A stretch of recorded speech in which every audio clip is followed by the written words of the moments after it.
People that feel like life is a grind, here's what I saw a long time ago. They're just living life outside of why they're here. They're busy trying to get through it instead of manifest Him in the midst of it. So the focus is all about them, how they feel, how it's going, who is, who isn't. And the whole focus is on them. You got to be careful. They just live by faith, but the faith the Bible's talking about is actually a perspective and a mentality of who we are now that He came. We're to strive together for the unity of the faith, not faith, the faith. Faith is something you have in your tool belt to move a mountain, to believe for a promotion, to pray for the sick. But the faith is a unified perspective we're all supposed to have now that He came. Who we are now that He came. We're the light of the world, period.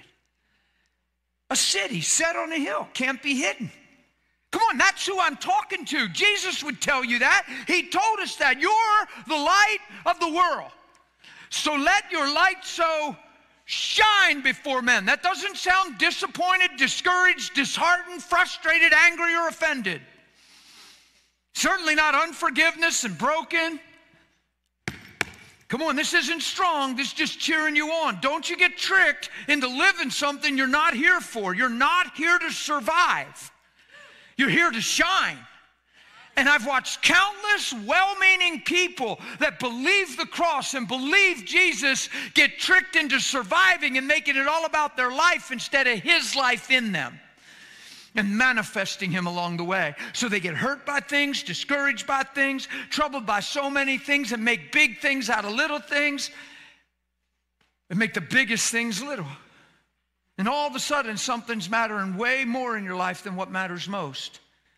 And that's called feeling like hardship. And that's why people think life's a grind, because they're living outside of why they're here. And God will never fill your gas tank to travel down roads you were never called to drive on or travel. That's why people feel like they feel. You start walking in love. I'm out in the parking lot. I was freaking out. Had nothing to do with my circumstances. I was freaking out because I got to love somebody with the Spirit of God that was in me. And it was amazing. And I was hooked way back then. So I've done it a few times since. I have done it a few times since. I've been on airplanes. God has moved. I've had people line up, wait for prayer. You ever fly? You ever wait for your gate check bag? You got a little congregation? I've prayed for every single person waiting for their bag because of one person getting touched and they can't deny it because it's real and right in front of them and it ain't on a video. And they can't escape it. I mean, I got somebody hugging on me, crying, and I got all these people behind me, so I just spin. And they're crying, and I'm shuffling them, and they're, hey, guys, Jesus just healed her. She hasn't done that for 22 years, and tears start pouring down your face. I'm telling you, right on that plane, He gave her brand new knees, and they're all like, so I think it would be a real good idea, since He's standing right here, right now, Jesus the King, we just pray for everybody that needs prayer. And everybody's like, pray, pray. So I didn't have to rush. I was pray for everybody. And that's not just one story. That didn't happen just one time. There's been a whole lot of times I've had 2, 3, and as many as 4 people on the jetway leaving, lined up waiting for me to come so they could ask for prayer because of whatever happened on the plane. Now, if I'm worried about my seat, my luggage, the child behind me banging, and making it all about me and my convenience, and the air ain't quite right, or it's too much, I just might not even notice anything around me. I might just notice that the flight was miserable and I couldn't wait to get off the plane, and boy, I hate to travel.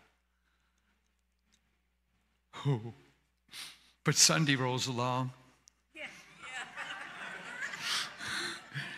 And I'm doing Jesus. No. On the plane is where you do Jesus. In the grocery store is where you do Jesus. Walking down the streets where you do Jesus. It's not in the church service. The whole reason for the church service is to celebrate our lives being saved and then stir one another in love and good works. I feel hard pressed to say this again, like important, urged. I should say urged. We are not here to survive. This is not our homeland. We are pilgrims and sojourners, and we're just passing through. Plant as many seeds as you can. Love as many people as you can. Lay down your life as best you understand. Don't take account of suffered wrongs. Don't seek your own. And manifest Jesus. It's really not that hard. And when you take interest in a young girl waiting on the table and you make contact, all of a sudden, all this information comes in sentence form, and a little bit and a little more and now a little more, and wow, real specific, bam, and she's done. How is that young lady going to ever get out of that? Just think what that did for her, knowing that God loved her that much in her moment of despair, to where she's emotional right out of the gate. And now God's there going, love you. If he's discouraged, if he's frustrated, if he's got other things on his mind, if he's jaded because of this, that, or the other, he might not see her.